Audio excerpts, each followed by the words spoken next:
Mic Stage, supported by the George Washington University. This is being presented in person here in Phoenix, as well as streaming online at the AAAS Meeting YouTube page. I am your host, Jessica Hubbard, and we are on our last stretch of interviews for the annual meeting.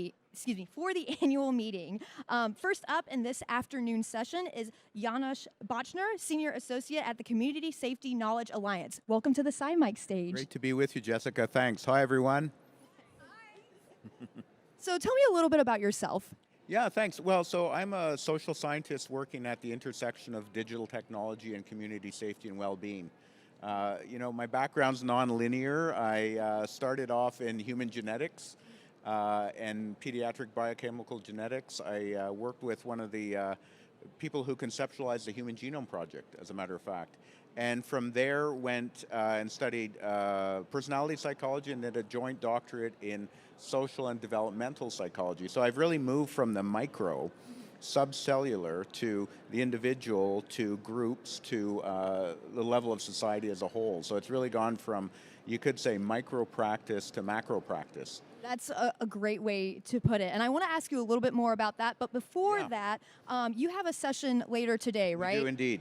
Can you give us a preview of what you'll be discussing there? Yeah, you bet. So this was funded by the Government of Canada and was a really interesting collaborative venture involving ourselves, our great partners, ACTRA, which is a STEM-focused organization for youth, and a Sapper Labs group, which is very committed to democratic and functioning societies through attention to information systems and things along those lines.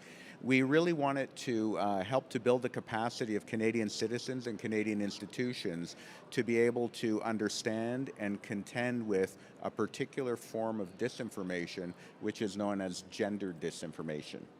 And so gender disinformation, to put it really simply, you can think of it as technology-facilitated violence against women or violence against people who don't conform to traditional notions of gender.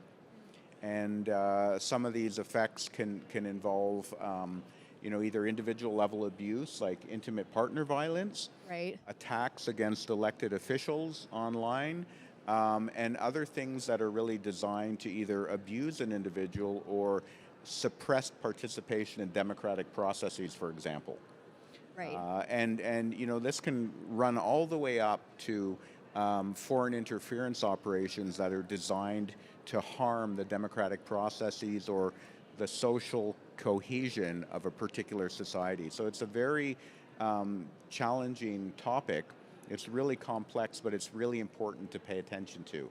And so our job was to understand what it looks like, think about how we can notice it when it's happening, develop a strategy for tackling it, and then also think about, diffusing resources to a variety of different people, right, as well as, activating a network who can start to make a difference now. Right, and it sounds like pretty interdisciplinary work, correct? Absolutely. Our team ran the gamut from my friend the lawyer over there in the audience, some fantastic members of ACTRA, again, that STEM-focused organization, people who have deep experience in information operations, as well as myself as a social scientist, a woman who works very extensively on violence against women and others. So it really drew from all of these different perspectives, because when a topic is this complex, it kind of defies any one disciplinary lens. You really have to tackle it by looking across different perspectives to try and navigate a way forward that makes sense for people. Right. Let's take a step back. You had mentioned your career trajectory. Yeah. We have a lot of students who are attending the conference, and they may be listening in right now to this interview, or they may be attending your session later. Yeah. Can you go more into how you got on the path that you did, given that it sounded like change a little bit? Yeah. Well, for me, my mission's always been to help communities and our society to be adaptable, right, to flourish, to be prosperous. And I've found that when certain conditions are in place, it's more likely that all that good stuff is going to happen. And so for me, those conditions are communities in a society that's healthy, that's safe and secure, that's connected, inclusive, supportive, that focuses on the dignity of people, and also has the capacity for innovation. That could be tech innovation, it could be social innovation. So my career has really tackled all of those important objectives of my own professional mission in a variety of different roles. So I started off, as I said, doing biochemical genetics on a disease that only affected 15 kids in the world. And then we moved up to, focusing on topics that were about how people support one another. I've also worked with Indigenous communities up in Canada as well. Senior roles in government, academia, and have happily escaped. I'm an escapee from academe, and I'm working as an applied researcher at the moment. And given that your path has had different entries in the path, Yeah. if that's a correct way to say it, has mentorship played a role in any of like the turns in that path, or just in general?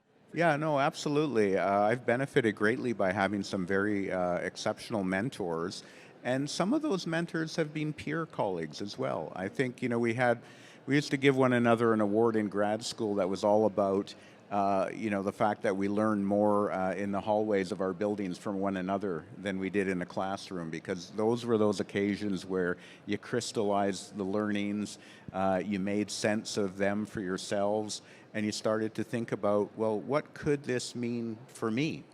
Right. And so those peer mentors were as important as those more senior mentors in my life, and it's been one of my great professional joys when I've had the occasion to mentor others as well. I feel like on this stage here today, and probably in many sessions at this conference, we've been hearing about I feel like there's different directions of how mentorship works, and it's been really, Yes. really inspiring to hear, to be honest. Talk about inspiring or aspiring. Since we do have a lot of students attending the conference, as I mentioned before, what would you say to someone who may be listening now or attending your session later and may want to get into a similar field of work? Sure. Well, I would say that the field is not singular. Right. It has. Right. They have been many, but what I feel very fortunate about is I've been able to craft a sense of purpose for myself as a professional in these different areas, and that's been a kind of my North Star. Right. But I think what really can help, because there's a lot of uncertainty right now. The world is a complex place. And I really have a lot of sympathy for young people trying to figure out how to navigate that. But I think what can really help is if you have a sense of curiosity and you can continually refresh that curiosity. You have a degree of commitment and engagement now to things that matter. That can change, but really engaging opens up all kinds of insights and opportunities for yourself. Connection is really important. So taking the time to connect with people meaningfully and being with them wherever they are and learning from them. And then, fostering experiences that allow you to learn how to collaborate. I think if you have all of those ingredients in place, you're going to be able to navigate well, think carefully, and find joy as you do it. I feel like you just gave quite a bit of great advice. Have you received any advice that has stayed with you as you've done your work? That's a really great question. I don't know if I would put it in the form of advice, but I think the model of one individual in particular, as well as my good old dad, was to stay curious and to really be able to think conceptually. If you can unpack things, look at them from different angles, you can often find a way forward. And what I didn't say a moment ago is also cultivating the capacity for creativity. Yes. And a much smarter person by the name of Einstein, I think, made that point. But I think creativity is absolutely essential to being effective and also having fun. Right. And speaking of creativity and fun, I want to move on to the last phase For sure. of the interview, You bet. where I think I like to think of it as like a creative, fun outlet where, we're scientists or work in science fields, and, that's a big part of our lives, but we are also more than that. Yep. So I wanted to ask if there's anything you're reading right now or anything you do hobby-wise that brings you joy. Well, I am reading an interesting new book. I've just cracked it on sort of digital human rights called We Are the Data, and really trying to understand what it might mean to be a digital stakeholder by a UBC academic named Wendy Wong. But I've been loving the Olympics. I'm a skier, downhill skier and cross-country skier, and it's been a fantastic set of games. The athletes are inspiring, and also looking forward to the hockey. Yes. We'll see how it goes. I went to a college where hockey was really big, so Yeah. I totally understand that. Is there any final thoughts that you have for our audience listening in here or listening in online? Look, we're all in this together, right? I appreciate the opportunity to connect here. I appreciate your interest in what we're doing.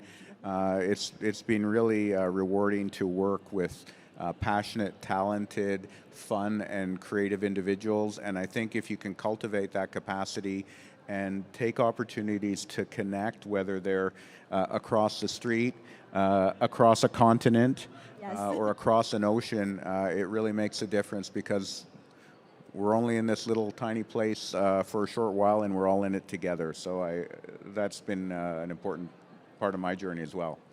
I really appreciate your time here and joining pleasure. me on the SciMike stage. Thank you so much. My great pleasure. Bye, everyone.